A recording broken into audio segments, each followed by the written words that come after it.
Hi, I'm Dom. And I'm Julian. And welcome to another video about music.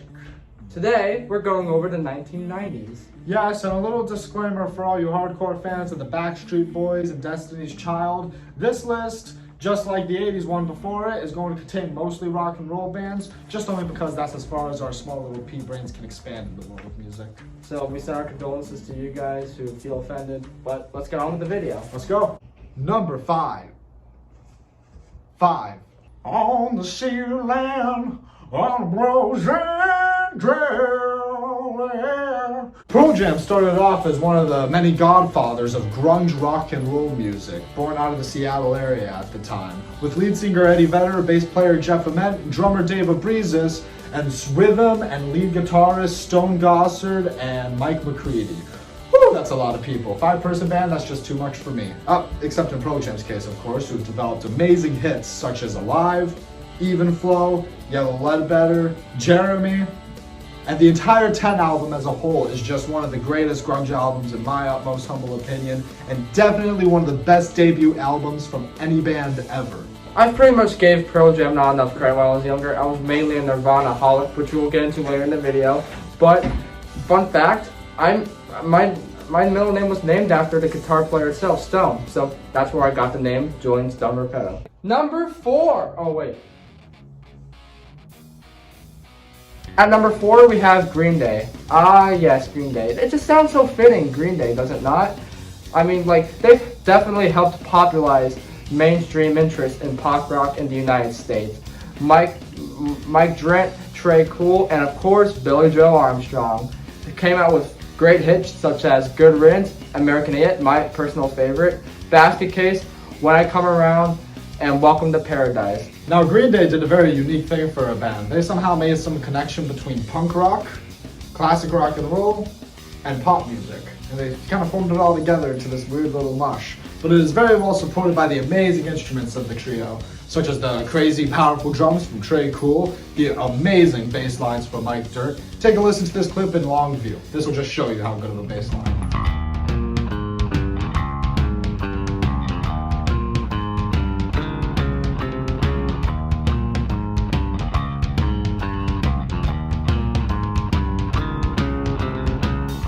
Number 3. Really?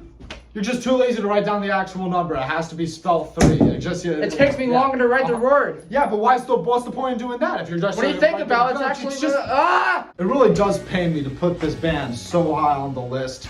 But when I'm thinking about general influence of culture when it comes to 90s music, I wouldn't put them necessarily as high as I would want to. But at number 3, we have the Red Hot Chili Peppers. My favorite band, period, ever. Who knew that 4 people could make such good music? We got Flea on the bass, Chad Smith on the drum kit, and John Frusciante on the guitar, for most of their career, of course. And we have Anthony Kiedis, the lead singer, a very, very fun person to watch on stage. Maybe not the best at writing lyrics per se, but still a treasure of the band, and it wouldn't be the same without him.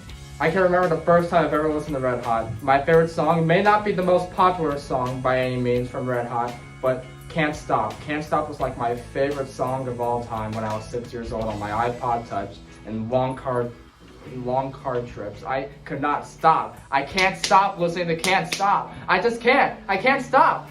Dom, where's my iPod Touch? Where's my iPod? I need my iPod Touch. They've been out of date for like 3 years now. What are you talking about?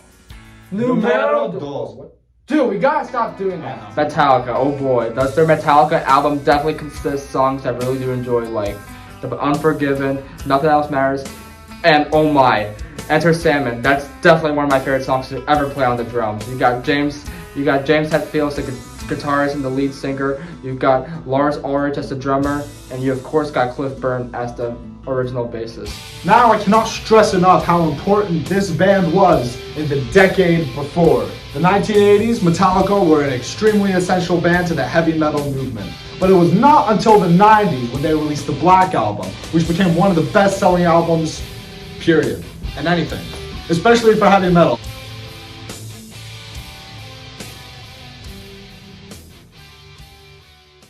Number 1.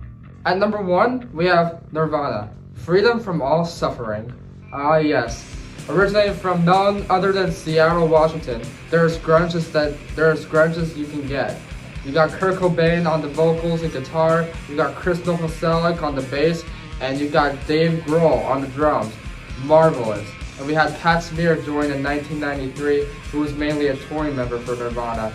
Their albums, Bleach, Nevermind, and In Utero, all international hits, and I cannot stop listening to Nirvana. When I'm having a bad day, I just want to listen to them. I just want to scream every time I hear Kurt Cobain's vocals. Nirvana absolutely broke through the entire music industry with their hit Smells Like Teen Spirit, a somewhat decent song in my opinion. They can have plenty of other hits found in all three of their amazing albums, starting with Bleach with hits like Love Buzz and School, or Nevermind with other songs such as Stay Away or Endless Nameless. And In Utero contains such good songs like Serve the Servants, Milk It, and Radio Friendly Unit Shifter. Unfortunately, 3 albums is all we were able to get from this amazing band after the abrupt death of Kurt Cobain in 1994. Well, thank you very much for watching, and we hope to see you all again very soon. I hate that song so much. You know, Smells Like Teen Spirit isn't even that good. There's plenty of other. Hey, Julian!